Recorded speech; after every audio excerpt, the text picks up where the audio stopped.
Block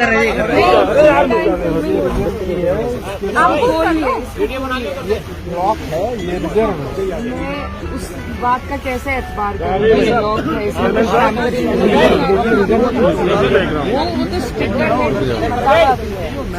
इसको हटाओ, इसको भी हटाओ। इसकी भी तो अगर रिजर्व है, रिजर्व की भी तो एक प्रोटोकॉल होती है, उसकी ट्रांसपोर्टेशन की एक प्रोटोकॉल होती इसमें है। जीपीएस है, ट्रांसपोर्टेशन की भी तो एक कौन है? आधी रात को जब देश भर के साथ उत्तर प्रदेश की जनता सो रही थी, तब चोरी डकैती की आदत डाले भाजपाई जनता के वोट पर डाका डाल रहे थे। लोकतांत्रिक रामराज्य में किस प्रतिनिधि का राजाभिषेक शासन के लिए होगा, इस पर ईवीएम द्वारा भेजी जा रही जनता के मत के साथ छेड़छाड़ की खबरें हैं। इस बात से प्रजा में असंतोष है कि ईवीएम शक के घेरे में। जी हां, खबर यह है कि रात के अंधेरे में बिना नंबर प्लेट की गाड़ी से कैराना में ईवीएम को चोरी चुपके फरार किया जा रहा है। नमस्कार, मैं हूं आफाक और आप देख रहे हैं सदा हिंद। उत्तर प्रदेश के विधानसभा चुनाव में वोटर से लेकर वोट सब कुछ गायब करने की शुरुआत पहले चरण के मतदान के साथ शुरू हो चुकी है और इस बार सबसे पहला डाका कैराना में पड़ा है। जी हां, वही हाई वोल्टेज सीट जिसके सहारे भाजपा चुनाव को पलायन से लेकर हिंदू मुसलमान करने तक की चाल चुनाव में चलती नजर आई, तो तमाम विपक्षी पार्टियां कैराना को हिंदू मुसलमान के एंगल से बचाती नजर आई। लेकिन इन सभी सियासी समीकरणों के बीच बड़ी बात तो यहां से मतदान के बाद सामने आई और वो ये कि यहां से ईवीएम को गायब करने का मामला सामने आया है। उत्तर प्रदेश हर चरण के साथ कैसे भारत के चुनाव आयोग के लिए चुनौती बनकर उभरने वाला है, उसका एक सबूत वीडियो के रूप में जमकर वायरल हो रहा है।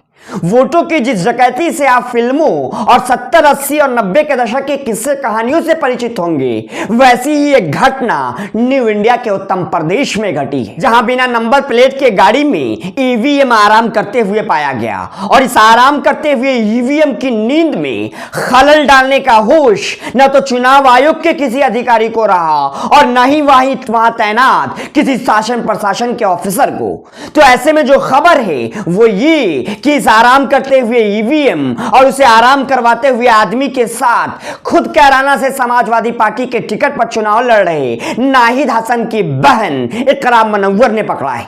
इससे पहले कि आगे की कोई बात करे, आप पहले इस वीडियो को देखिए और सोचिए कि कहीं सचमुच तो नहीं उत्तर प्रदेश में चुनाव राम भरोसे हो रहा है। ये कर रहे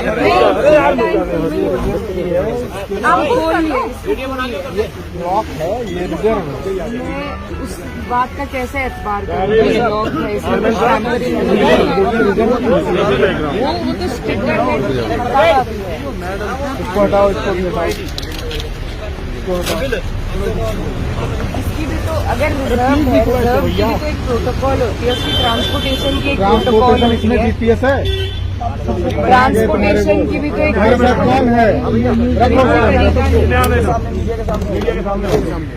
नहीं, इसकी पूरी आप मुझे क्या एतबार दिखाया? आपको चलिए पूरा मैं चेकअप करा आप पूरे चेकअप ओपन करके कराइए। यहाँ पे थोड़े करा पाऊंगा।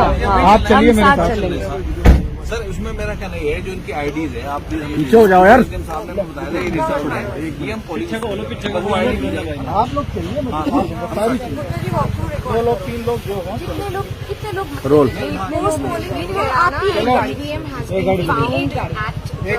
एक गाड़ी वहाँ पे अलाउ करेंगे, बाकी नहीं।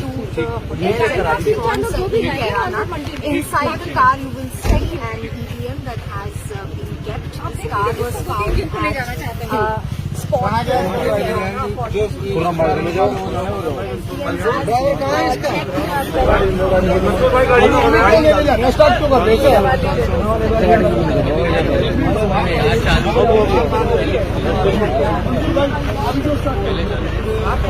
कौन जाएगा?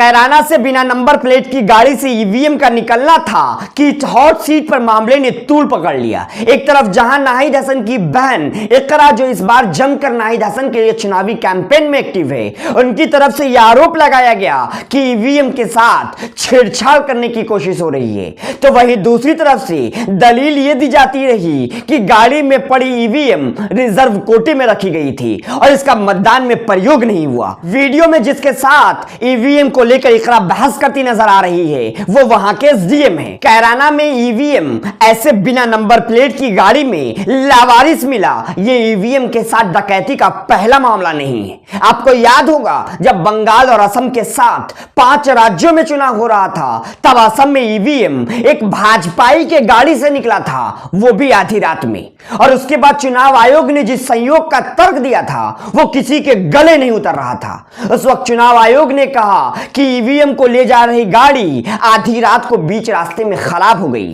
तभी इत्तेफाक से उसी रास्ते से भाजपा के नेता की गाड़ी जा रही थी और हमने भाजपाई से लिफ्ट लेकर उसकी गाड़ी में ईवीएम को शिफ्ट कर दिया। यह चुनाव आयोग की ऐसी दलील थी जो किसी के गले नहीं उतर पाई, और उसके बाद असम में आज चुनावी नतीजे आज हम सब के सामने हैं। ऐसे में सवाल तो यह भी है कि कल रात कैराना में जो बिना नंबर प्लेट की गाड़ी पकड़ी गई, कहीं वो असम की तरह किसी भाजपा नेता की तो नहीं है? ये ऐसे सवाल है जो उत्तर प्रदेश के हर वोटर के मन में आ रहा होगा, क्योंकि जो वोटर दिन में जिस ईवीएम में वोट डाले वो ईवीएम रात को किसी भाजपाई की गाड़ी या बिना नंबर प्लेट की गाड़ी में लूट कर रखा हुआ पाया जाए तो शक और गहरा ही होगा। आपको बता दें कि 10 फरवरी यानी कल जब कैराना में मतदान शुरू हुआ, तब से ही सबकी नजरें कैराना पर ही थी और दिन भर कैराना के कई हिस्से से खबरें ऐसी आई कि भाजपा के उम्मीदवारों के बैठाए गुंडे कुछ इलाकों में मुसलमानों को वोट डालने से रोक रहे हैं। और ऐसी घटनाओं की खबरें सबसे ज्यादा कैराना के डुंडू खेड़ा से सामने आई, जहां वोट डालने आए आबिद नाम के युवक पर जानलेवा हमला हुआ। तो वहीं डुंडू खेड़ा के कुछ औरतों ने अपने साथ वोट डालने के लिए जाते समय वहां के भाजपा के नेता के कुछ आदमियों पर मारपीट और धमकाने तक का आरोप लगाया। इस पर हमने एक वीडियो बना रखी है। अगर आपने अब तक कल कैराना में चुनाव कैसे हुए उसकी वीडियो नहीं देखी है तो डिस्क्रिप्शन में उस वीडियो का लिंक है, आप उसे देख सकते हैं, क्योंकि जब तक आप ये नहीं समझेंगे कि कल कैराना में वोट परसेंटेज को नीचे लाने के लिए क्या क्या किया गया, तब तक आप ये नहीं समझ पाएंगे कि ईवीएम गायब करने का ये पूरा मामला कैसे पहुंचा। कैराना ही नहीं बल्कि आगरा से लेकर गाजियाबाद तक जगह जगह से फॉल्स वोटिंग की खबरें आती रही, और उसके बाद कैराना में बिना नंबर प्लेट की गाड़ी में ईवीएम का पाया जाना सब कुछ बयान कर रहा है। तो नाक की लड़ाई का सवाल बन चुके कैराना में समाजवादी पार्टी और बीजेपी में से किसकी नाक बचेगी और किसकी नाक कटने वाली है, इस पर आप क्या सोचते हैं हमें कमेंट सेक्शन में जरूर साझा कीजिए। वीडियो पसंद आने पर इसे लाइक कीजिए, शेयर कीजिए और हमारे चैनल सदा हिंद को सब्सक्राइब कर लीजिए, ताकि उत्तर प्रदेश की ऐसी खबरें जो मीडिया आपको नहीं दिखाती वो हम आप तक पहुंचाएंगे। शुक्रिया।